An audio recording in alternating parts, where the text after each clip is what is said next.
பல வழக்குகளை சந்தித்து பிரபலமடைந்த கார்த்தி சிதம்பரத்தைப் போல் நான் பிரபலம் அடையவில்லை. அதனால் கார்த்தி சிதம்பரத்திற்கு நான் யார் என்று தெரியவில்லை என புதுக்கோட்டையில் பிரச்சாரம் செய்ய வந்த சிவகங்கை தொகுதி பாஜ வேட்பாளர் ஹெச். ராஜா தெரிவித்தார்.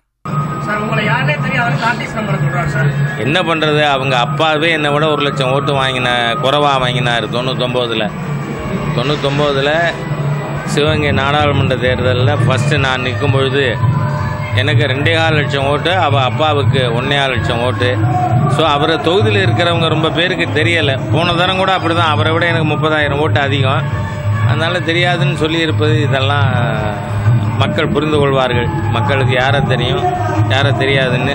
ஒரு கால் இவரை மாதிரியாக ஒரு நாளைக்கு சிபிஐ கோர்ட்டு, ஒரு நாளைக்கு அமலாக்கத்துறை கோர்ட்டு, ஒரு நாளைக்கு பட்டியாலா கோர்ட்டுன்னு வெயிலுக்கு அலையிற அளவுக்கு நான் பிரபலம் இல்லைங்கிறதுனால என்ன தெரியாதுன்னு சொல்லிட்டாரு போல இருக்கு.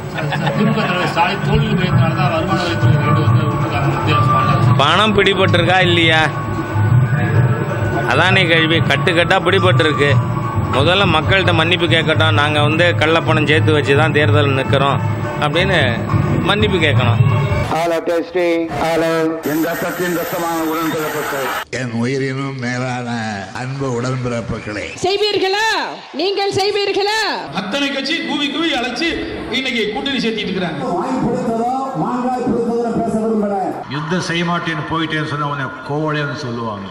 आप में से किसी ने कहा था कि Rafale CEO has said people of Tamil Nadu are remarkable. தேர்தல் திருவிழா 2019 6 பக்க எக்ஸ்க்ளூசிவ் தேர்தல் செய்திகள் தினமலர் நாளிதழில் தினமும் சில செய்திகள், சில படங்கள், சில தகவல்கள் தினமலர் நாளிதழில் மட்டுமே.